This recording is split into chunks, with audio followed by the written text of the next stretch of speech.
I discovered my husband gave his lover power to sell our home, so I used the law to destroy his plan, but the revenge I planned nearly cost my son his life. My husband, Sergio, threw the sack of potatoes on the snowy porch of the country house and turned to me with a cold determination in his eyes. Here you have firewood and food for a week. I'm leaving with Marina for Turkey. I'm taking the children with me. I was on the threshold of the door, clutching a leather folder with documents to my chest, and watched in silence as my husband hurriedly unloaded a bundle of birch logs from the trunk. I've already changed the locks on the apartment, he shouted from the half-open car window, where our children, little 5-year-old Elisa and 3-year-old Yvonne, were in the back seat. And I smiled with that strange smile of a woman who knows something her betrayer doesn't even suspect. The engine roared, the wheels spun in the loose snow, and the black car rolled slowly down the narrow path between the frost-covered pine trees. I followed the red lights of the taillights with my gaze and only then allowed myself to clutch the folder tighter. Inside were documents that in a few hours would turn Sergio's triumph into a catastrophe. The wind blew snow dust from the roof and threw it in my face, but I didn't flinch. 48 hours ago I was still an abandoned, ordinary wife, whom my husband had taken far from the city so he could quietly fly away with his lover and the children. Now I was a woman who held justice in her hands. A month earlier, I had entered my husband's office to look for my forgotten glasses and accidentally knocked over a pile of papers on the desk. The documents scattered on the floor, and among them I saw a notarized power of attorney for the sale of our 3-bedroom apartment issued in the name of Marina Cozio. My hands trembled so much that I could barely focus the phone's camera on the text. Each line was like a stab. Sergio wasn't just planning to leave with his lover. He wanted to leave me and the children without a roof over our heads. I photographed each page, trying not to breathe so the images wouldn't come out blurry. In the next room, Yvonne was coughing. The autumn colds had triggered another asthma episode, and now the inhaler never left his bedside table. I carefully gathered the papers and left the office, clutching the phone with the compromising photos in my pocket. In the children's room, Yvonne slept hugging his teddy bear, and next to the pillow rested the blue inhaler, a faithful companion of his 3 years of life.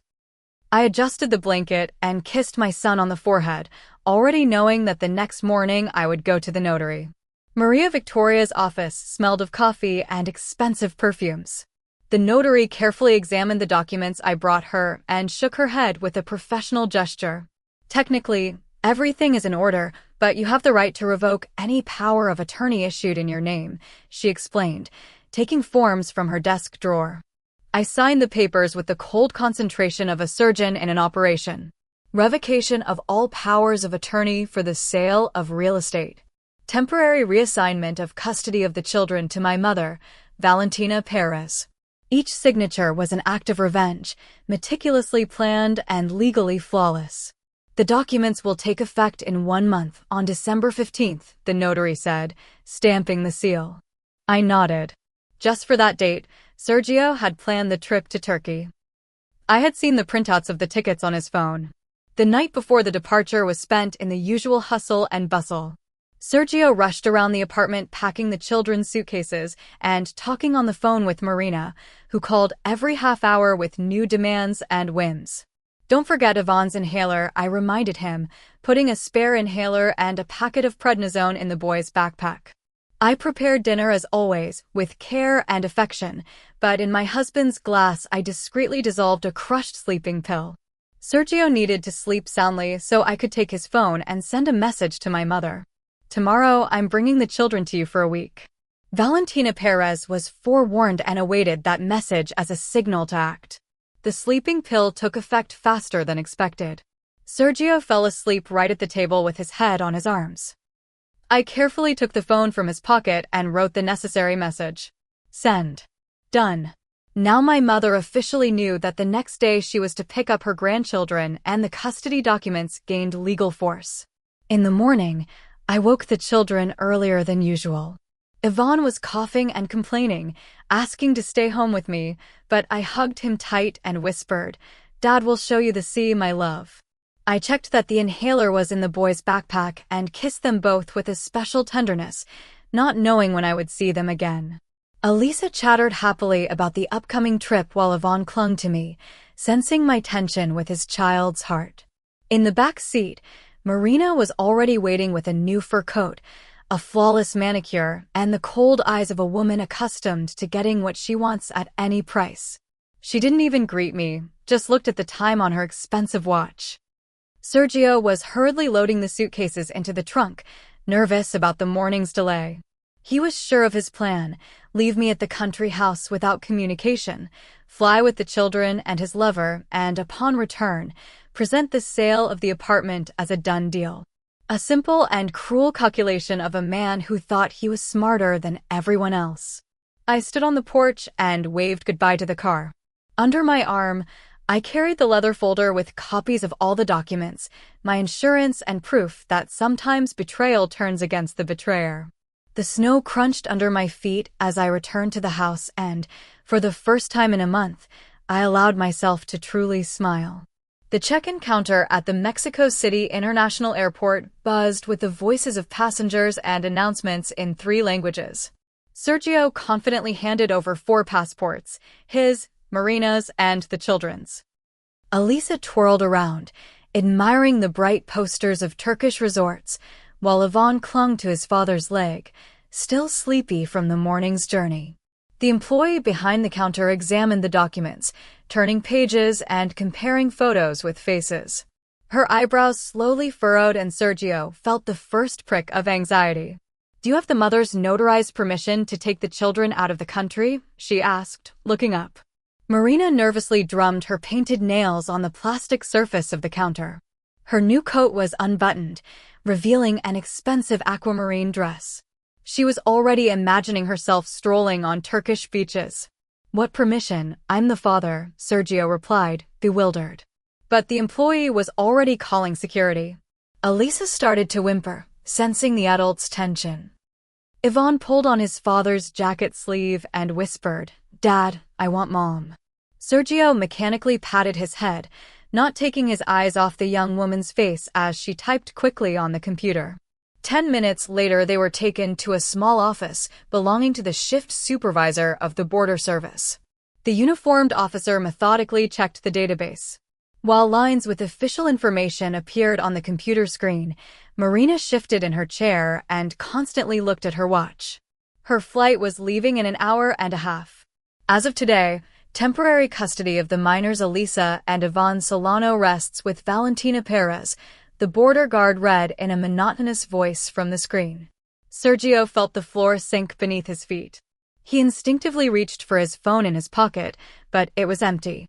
He had left it with me at the country house. Marina jumped up and went into the hallway, approaching the first passenger she saw. "Can I borrow your phone? It's an emergency." Her voice trembled with poorly concealed panic. A middle-aged man gave it to her with empathy, and Marina quickly dialed the number Sergio dictated in a trembling voice. My mother, Valentina Perez, answered on the first ring as if she had been expecting the call. "Anna did the right thing. I'll pick up the grandchildren right now." Her voice was calm and unshakable, like a judge's sentence.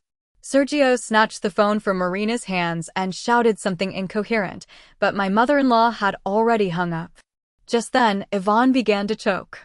At first, he just coughed, but then the cough became heartbreaking and guttural. The boy put his hands to his neck. His lips were turning a bluish color. Elisa backed away in fear towards the wall and cried. She knew her brother's attacks were terrifying. Sergio lifted his son into his arms and ran towards the office exit. "Where is the medical station? Where is the medical station?" he shouted, pushing his way through the crowd of passengers. The guard pointed in the direction, and a minute later they burst into a small room with white walls and the smell of antiseptic. The nurse in a white coat was rummaging through cabinets, opening drawers one after another. "We don't have pediatric asthma medication, only adult doses." Her voice revealed the professional panic of someone who understands the seriousness, but cannot help.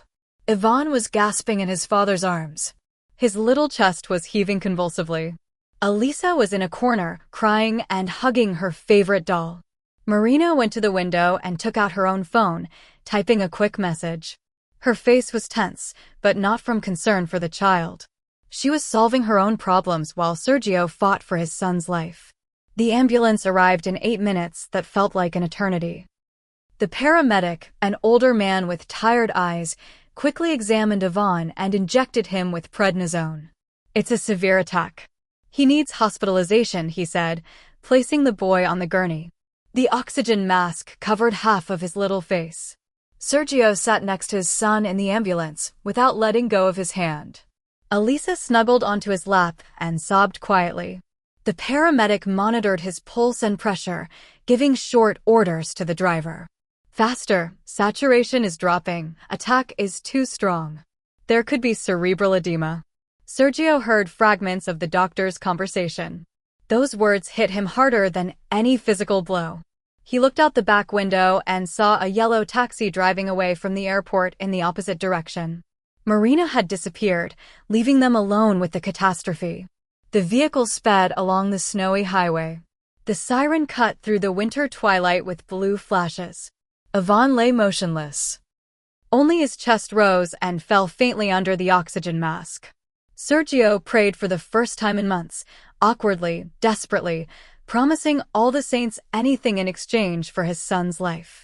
Elisa fell asleep in his arms, exhausted from the stress and tears.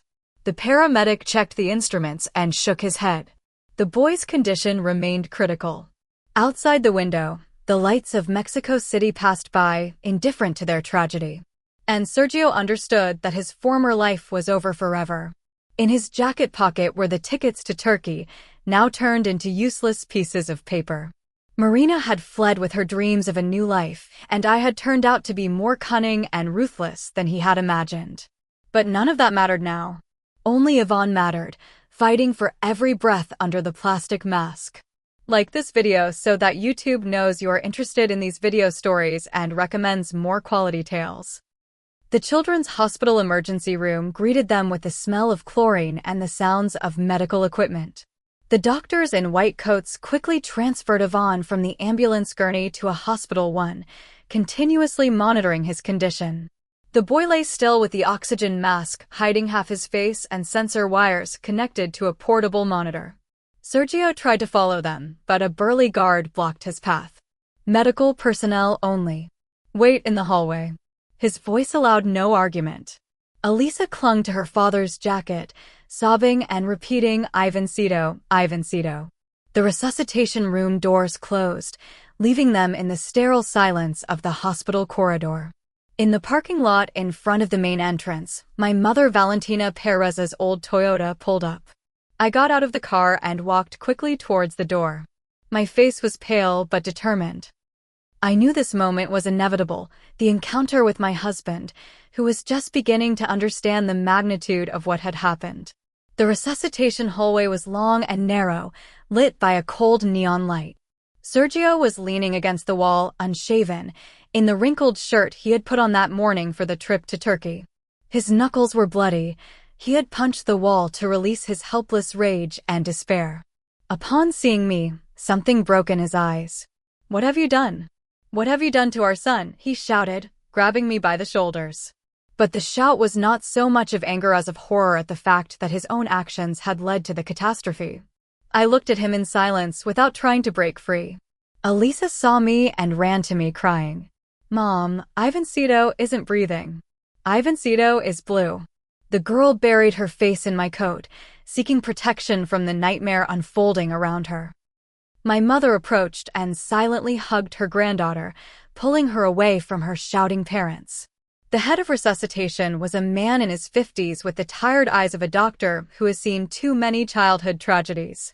He spread X-rays and test results on the table, explaining the situation to us in a dry, professional language. Severe cerebral hypoxia. Connected to mechanical ventilation. I gripped the edge of the table so tightly my knuckles turned white. Every word from the doctor was like a hammer blow. Cerebral edema, lack of oxygen, uncertain prognosis. We're not giving any prognosis for now. The next 24 hours will tell. The doctor gathered the images and looked at us with professional empathy. Sergio took out his phone and tried for the umpteenth time to call Marina. The number was out of service. She had turned it off right after getting into the taxi at the airport. He understood he was alone with his problems, without money, without support, with a dying son and a wife who hated him. In the hospital lobby, there was an ATM and Sergio decided to withdraw money for the treatment. He inserted the card, typed the PIN, but the screen showed insufficient funds. The second card gave the same result. With the third, he called the bank with trembling hands. The security operator was polite but firm. This morning at 9:30, your trusted person, Marina Cozio, withdrew the available limit from your cards. The total sum was 840,000 pesos. Sergio slumped into a plastic chair next to the ATM, realizing that Marina had completely cleaned him out. He had given her the power of attorney to manage the bank accounts a month earlier, when she complained about problems with her own card. At the time, it seemed like a natural gesture from a man who trusts his beloved. Now, that power had become the instrument of his total ruin. The night in the hospital dragged on endlessly.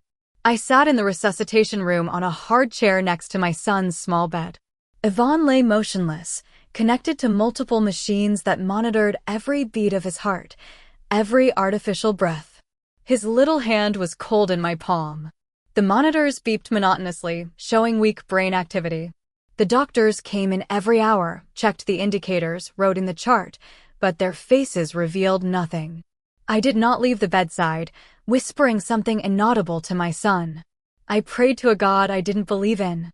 Through the glass wall of the room, I could see Sergio.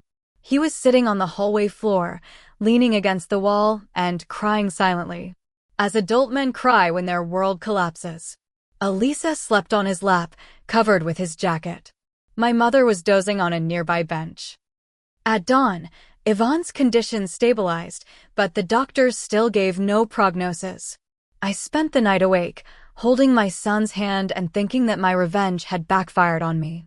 I wanted to teach my husband a lesson, to show him it wasn't so easy to abandon the family and take the children. But the price of the lesson had been too high. The morning light filtered through the hospital windows when the on-duty nurse brought me a cup of tea. "Go wash your face. I'll stay with the boy," she offered with compassion. But I shook my head. I couldn't leave Ivan for a minute, fearing he would slip away while I was gone. Sergio spent the night in the hallway, unable to leave, but without the right to enter the room. He thought about how everything had gone wrong. In the morning, he was planning to be on a Turkish beach with Marina and the children, and now he was in a hospital corridor, ruined and abandoned, with his dying son behind a glass. My mother woke up first and took Elisa to the hospital cafeteria. The girl needed to eat and be distracted from what was happening. "Ivancito, is he going to be okay?" Elisa asked, chewing a sandwich. "He'll be okay, my sunshine?" "Of course he will," my mother replied, not believing her own words. In the resuscitation room, the monitors continued to beep, counting the seconds of a 3-year-old boy's life. I did not let go of his hand, hoping my warmth would help him return. I thought that I was willing to give everything, my revenge, my reason, my pride, just for Ivan to open his eyes and say, "Mom." If you liked this story, subscribe to the channel so you don't miss new videos. The morning of the third day in resuscitation began with a miracle. I was dozing in the chair next to my son's small bed when I heard a faint noise. Ivan opened his eyes and slowly turned his head towards me. His gaze was conscious, alive. "Mom," he whispered barely audibly, and that word sounded like the most beautiful music in the world. The on-duty nurse immediately called the doctors, and a minute later a brigade of white coats burst into the room. The department head examined the boy's reflexes, shone a light in his eyes, asked him simple questions. "What's your name? How old are you?" Ivan answered in a low but clear voice, and each answer was proof that his brain had not suffered damage. "It's a true miracle," the doctor said, studying the indicators on the machines. I cried, kissing my son on the forehead, on the cheeks, on his little hands. I couldn't believe the nightmare was over, that my boy had come back alive and well. The monitors showed stable vital signs. His breathing had recovered. Sergio ran into the room upon hearing the doctor's voices. He hadn't slept in 3 days. His face was covered in stubble, his eyes red from exhaustion and tears. Seeing Yvonne conscious, he lunged towards the bed, but the boy turned away in fear and clung to me. Yvonne remembered the shouting at the airport. He remembered how Dad shouted at Mom on the phone. The child's memory held the fear and pain of that day when everything went wrong. "I don't want Dad," he whispered. And those words hurt Sergio more than any accusation. The nurse brought the results of the urgent blood tests taken just after Yvonne woke up. Traces of a strong sedative were detected in the boy's blood, she informed the doctor. I turned pale, understanding what it meant. The sleeping pill I had given Sergio in the wine, he had administered to the children before the trip. Sergio saw the horror in my eyes and knew I had guessed. "I wanted them to sleep peacefully on the way," he confessed in a low voice. "I gave them half of your pill with water. I thought it was harmless." I covered my face with my hands. My own sleeping pill had almost killed my son. The doctor explained that sedatives for adults can cause a paradoxical reaction in children. Instead of sleep, they excite the nervous system, which causes asthma attacks. The combination of stress, the stale airport air, and the medication created the perfect conditions for the catastrophe. 2 days later, an investigator arrived at the hospital. A middle-aged man with penetrating eyes and a weary face. He brought a thick folder with documents and photos. "We have information on Marina Cozio," he said, spreading surveillance camera images on the table. Marina Cozio is an alias. Her real name is Elena Vargas, a professional con artist wanted federally for 3 criminal cases. The investigator showed photos from the airport cameras. The woman in the familiar coat was leaving with Sergio's suitcase while he fought for his son's life. Sergio looked at the images and couldn't believe it. The woman with whom he planned a new life was a criminal. "Your wife, unintentionally, saved you from prison," the investigator continued. "Cozio specializes in wealthy men with children. She planned to frame you for drug money laundering." The investigator pulled another photo from the folder, the floor plan of Marina's apartment found during a raid. The police forced the door of her rented home and found a complete file of fraudulent schemes, false documents, photos of other men with children, recordings of phone calls. On Marina's desk was a detailed plan of the operation against our family. Sedate the children during the trip, simulate their kidnapping by the father, then extort me by demanding a ransom for their return, while selling the apartment and transferring the money to fictitious accounts. "She studied your family for 3 months, the investigator explained. "She knew about our son's illness, our family problems, our financial situation. You were the perfect target, a successful businessman in a midlife crisis, willing to do anything for a young lover." Sergio listened and felt the last thing he had left crumble. The illusion that at least Marina loved him. Even that was a lie, a meticulously directed show. He was not a man who had won the heart of a beautiful woman, but the victim of a professional swindler. I listened in silence to the investigator's account, holding Yvonne's hand. The boy could already sit up in bed and even play with the toys Elisa brought him. But every time Sergio entered the room, the little one hid behind me. The trust was broken and it was unknown if it could be repaired. Marina Cozio was arrested at the Guadalajara airport while trying to fly to Dubai, the investigator reported the next day. "The money withdrawn from your accounts was seized and will be returned at the end of the investigation." He handed Sergio a certificate of criminal case initiation and asked him to sign the interrogation record. Elisa was putting a puzzle together next to her brother, happy that he could finally play. "Ivancito, look, I built a little house for the teddy bear," she chirped, and the boy smiled, although still weak from the illness. That childish joy seemed the only bright spot in our destroyed family. When the investigator left, Sergio approached his son's bed. Yvonne didn't pull away this time, but he didn't throw himself into his arms like before either. "Forgive me, my love," Sergio whispered. But the boy remained silent, not knowing what to answer. The child's heart still remembered the pain and fear. Sergio knelt before me, regardless of the presence of the children and medical staff. "Forgive me, Anna. Forgive me for everything." His voice trembled, tears running down his unshaven cheeks. He understood that he had lost everything, family, money, the children's respect, and only he was to blame. I looked silently out the window where the December snow was falling. I thought that my revenge had worked out too well. Sergio was broken, humiliated, ruined, but the price of victory was exorbitant. My son's life had hung by a thread, and our family was destroyed forever. Yes. The family psychologist's office was on a quiet street near the city center. A month after leaving the hospital, Elisa sat at a small table drawing with colored pencils. On the paper, a family appeared, Mom, Dad, and Yvonne holding hands. They were all smiling. The children are recovering well, the psychologist said, observing the girls' work. Sergio and I sat on the leather sofa, each at one end. An invisible abyss opened between us. He had aged in that month. His hair had gray streaks. The weariness of a man who understands the cost of his mistakes had settled in his eyes. I sat upright, but my hands betrayed my tension.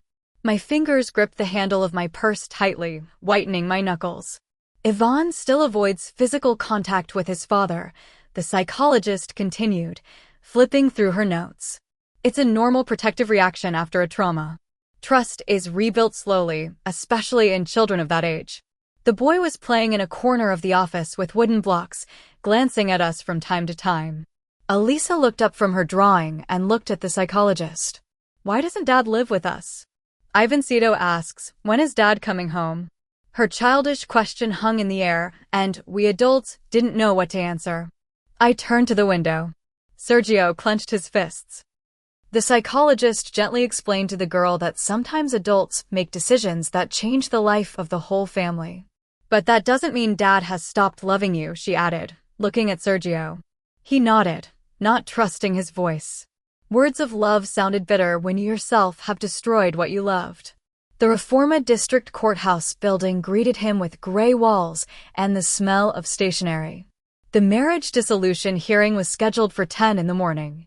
Sergio arrived without a lawyer. He wasn't planning to contest anything. In the courtroom, my mother Valentina Perez sat with our grandchildren in the back row. Elisa was playing quietly with her doll. Yvonne was dozing on his grandmother's lap. The judge, a middle-aged woman in a formal suit, read the claims of the lawsuit in a monotonous voice: child support of 30% of income, division of jointly acquired property, determination of the children's place of residence with the mother, limited visitation rights under the supervision of social services. Does the defendant have any objections to the claims? The judge asked. Sergio stood up and said clearly, I have no objections. I deserve this decision. His voice didn't tremble, but each word took effort. The courtroom was silent. Only the rustle of papers and the ticking of the wall clock could be heard. I sat at the plaintiff's table and stared straight ahead. I had achieved everything I wanted. Sergio was punished, humiliated, deprived of his family, but the victory brought no satisfaction, only emptiness and the understanding that there was no going back. The judge pronounced the dissolution of the marriage, and our family officially ceased to exist. The notary's office on Paseo de la Reforma was the same one where a month earlier I had revoked the powers of attorney.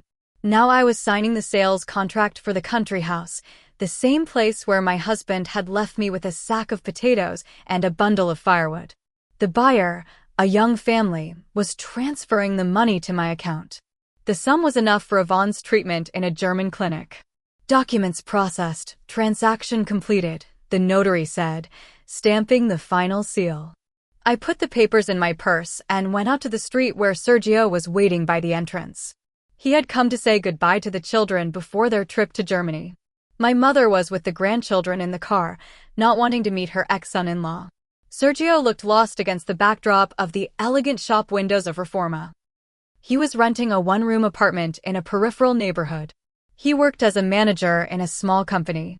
His business had collapsed along with his reputation. How are the children? He asked when I approached. Yvonne is hardly coughing. Elisa is doing well in school, I replied dryly. He handed me an envelope with money, all he had been able to gather in a month for Yvonne's treatment. I know it's not much, but... I took the envelope in silence. It contained 15,000 pesos, a pittance compared to what Marina had stolen, but for him, it was his last savings. The Mexico City International Airport, the same place where a month earlier our family had fallen apart. Now we were in the departure lounge, preparing to leave for Munich. Ivan held a new German inhaler in his hands, more advanced than the old one. Elisa clutched a backpack with toys and German books to her chest. Sergio knelt before his son. The boy didn't pull away this time, but he didn't throw himself into his arms like before either. "I'll be good and you be good, Dad," Ivan said in a low voice. And those words sounded like both forgiveness and a sentence at the same time. Sergio hugged his son carefully, afraid of breaking the fragile trust. Elisa approached and gave him a folded piece of paper. It was the same drawing from the psychologist's office. The family holding hands. "So you don't forget us," she said seriously. Sergio took the drawing with trembling hands and put it in the inner pocket of his jacket, close to his heart. I stood nearby, watching the farewell. In my eyes, there was no hatred, but no forgiveness either, only weariness and the understanding that some wounds never heal.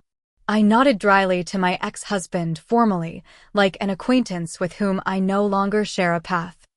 My mother took the grandchildren by the hand and led them towards the boarding gate. Elisa turned and waved to her father. Ivan walked in silence, breathing concentratedly through the new inhaler. Sergio stood by the large windows, watching the dearest people in his life depart. The Lufthansa plane slowly gained altitude over the snowy Mexico City. I looked out the window at the city lights, which were getting smaller and smaller. Below remained the destroyed family, the revenge that turned into tragedy, and a hard lesson that victory does not always bring happiness. Ivan was sleeping on my shoulder, breathing evenly and calmly. The German doctors promised new treatment methods that could cure his asthma forever. Elisa was flipping through a colorful brochure from the Munich clinic, trying to decipher unknown words. "Mom, are we coming back home?" she asked. I stroked her hair and looked out the window. Ahead was a new life without revenge or deceit, without corrosive hatred, only with hope for my son's healing and the possibility of starting from scratch. "We will find a new home," I whispered, and the plane carried us towards an uncertain future. I recommend you listen to these 2 stories you see on the screen. I'm sure you'll like them.